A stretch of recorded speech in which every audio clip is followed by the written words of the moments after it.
पुइलो रे सनाम को जोहार जोहार गे तो तेहेना नवा वीडियो रे सनाम को सगुन दाराम तो नोते बद सेन लिंग हेज लेना कटी आड़े रे लिंग दुड़ुब आकना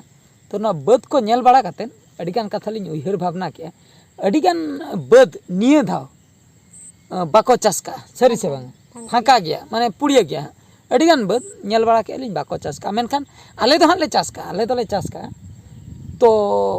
दा महा दा के गया तेहेन नय हां तेहेन के नासना असुल का होला महादेर बरसिंग बरसिंग दागे ताहे कंटिन्यू मोटा मोटी बद करे तो हां दा को तो जावरा इदिया कना से बांग चास मतन दो गाना कना तो निना अलिन पास्टा खो नवा को नेल काते लिन उयहर के तेली निना लई सनाय लिया जहाई को जुदी मने रे बन भाबिया बाबन चासा निया धाव दो तबे दो ओना भूल दा आलोबन कमी ताबन चास ताबन पे दा महा सेटर कान गया आर बांग तायम ते दाग गयाय पाले से बांग दाग गया संभावना मेना का ओना खातिर चास दो चास ताबन पे फांका दो आलो पे दोहय ताबना बद दो चेदा से जहागे हुड़ू चावले उडको जहागे मेन दो द्रज मी क्विंटल उडुकेन 2 क्विंटल उडुकेन मेन दो आबो जहां तिना बन जमे मी सेरमा रे इना हो जुदी उडुका बोना तबे दो चेन हो खेती दो बांग कना लाभ गया और जुदी आबो बन भाबिया बांगा आबो दो जहां बन जमा नोडे खय अमर काते जहां बन जमा किरिन ते हो इना जुदी बन जमा तो मोटा मोटी आर हो लाभ रे बन ताहेना उनका जुदी बन भाबिया उना दो भूल धारणा चेदा से नोडे लिन लई दोहया आबो जुदी चासी जुदी को कमोआ धरतीपुरी रे दुनिया रे तबे हुड़ुई अखरिኛय अकय किरिन वाला जुदी बन ढेरोआ चासी जुदी बन कमोआ अखरिन वाला जुदी तबे आबो बन न्यामा ओका खय हुड़ु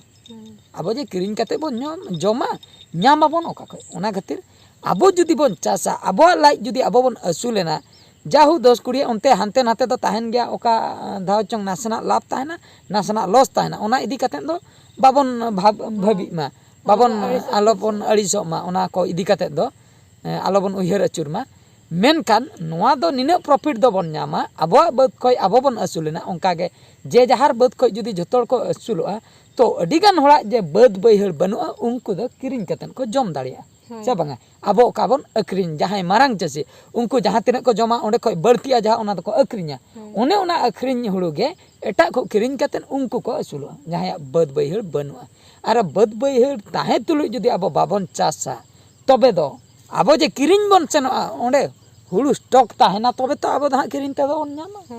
जेखन हुड़ु स्टॉक बांग ताहेना ओंडे गे चावले रेट बळतिया ढेरोआ से बांग जापरे आबो बाबन सटा और चावले रेट को ढेरों खान दो हर हो आदो किरिन बकरा को लिया अडिगान रेट ना कारण दो हुकना चासी बन कमोग कना हुड़ु हंते सोटेजो कना ओना खातिर तो चावले रेट को ढेरों कना एमरजेंसी रे चावले को बन किरिना ओना दो ठीक गया मेनखान एमरजेंसी बांग ताहे तुलु अड़सिया हुई आते जुदी आबो बाबन चासा तबे अडी दुखिना कथा बद बैहड़ ताहे तुलु और दाग दो दाग गया शर्मा जड़ी चेदा से नोआ मा अडी सेदाय रे मिद दाव मरुडी हुई लेना अडी सेदाय माने ओना को उड़ीसा रना कथाñ लेआ नोंग को दुर्भिक्ष को मेता कना मिटeng अडी सेदाय रे ओना दो आले को बाले जनाम लेना उना बच्चर मांग रे ओना दो मिटeng दुर्भिक्ष हुई लेना मान दो मरुडी हुई लेना ओना मरुडी दो अडी संघातिक मरुडी ताहे कना दा बांग ताहे कना चेन हो बांग ताहे कना चास पास बांग ताहे कना होल रेंगे कोते को गोइना लास्ट नोंका को नोंकायना होल निजोरा ब्लड निजोरा मायाम ओडक कतेन ओना न्यू कतेन किछि दिन बांचाव रे को ताहेना अदो नाते जुदी दा बाम न्यामा न्यू बखरा कुई को आंजेद चाबायना से तबेम चिकया अपनारा निजोरा मायाम रे हो आदान को जोरिया दा को न्यू किया बुझो ब्लड को न्यू किया नोंका कतेन को ताहेना अडिगान दुख कहनी ओना मेना का लई लेखान बांग चाबा मेनखान निना गे नोआ वीडियो माध्यम ते अलिन लई सनाय लिया जे जुदी चासी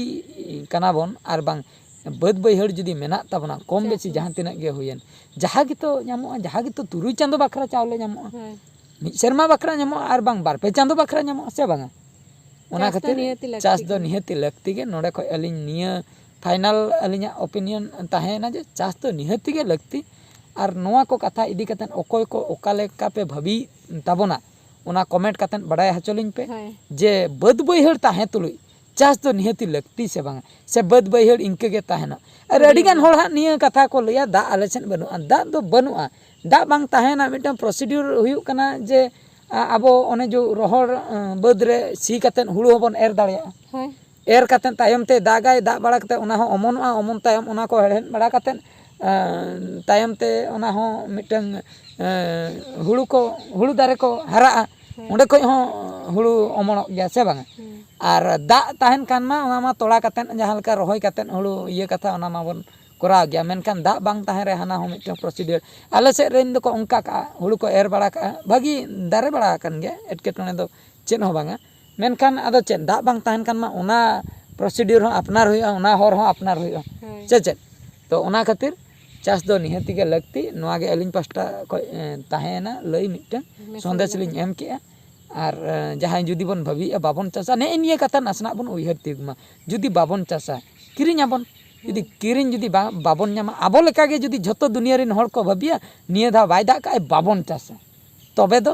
हांडे स्टॉक रे गोदाम रे ताहेना तो हुड़ू किरिñ ते ᱧᱟᱢᱚᱜᱼᱟ तो हुड़ू से बांगा जुदी हांडे स्टॉक रे गोदाम रे जुदी स्टॉक गे बांग ताहेना हुड़ू तो किरिñ ते चिकते बन ᱧᱟᱢᱚᱜᱼᱟ आबो चावले ओका खय हेज आबोना चावले बांग हिजुआ जहाँ पर आबो एटकेटोन रे बन ᱧᱩᱨᱩᱜᱼᱟ और सरकार चावले अकय को हेना बना सरकार चावले को बन ᱧᱟᱢᱮ गया मेनखान सरकार चावले हो जुदी नो नोंका जुदी हुड़ू को हानते जुदी स्टॉक बांग ताहेन कान दो उनते हो आबो बाबन ᱧᱟᱢᱟ सरकार हो ओका खने ᱧᱟᱢᱟ आबोआ हुड़ू कोगे उनको किरिñ कतेन उनको ओना गे को अक्रिᱧे से बांगा ओना हुयुग कना कथा तो ठीक गया तबे नो नोआ कथा गे लई सदर सनाय लिन ताहे नोआ लिन लई किया और अक्तो को अडिगान हुई दीना अयुब इदी लगी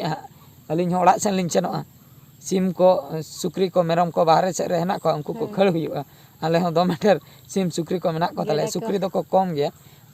ये मेरम दो को बढ़ती ᱧᱚᱜ गया तले सिम को दो उनको को आदर हुयुआ नो नोका कथा ठीक गया तबे अब चासी हर काना बन चास आबन चास कते जहाँ बन अमोना ओना गे बन जमा और बाद बाकी सोटे जो खान ओने केस रे दबन किरिña ठीक गया तबे तेहना वीडियो दो नोडे गेलिñ मुचादेया मान खान मुचे रे सनम को गॉड जोहार।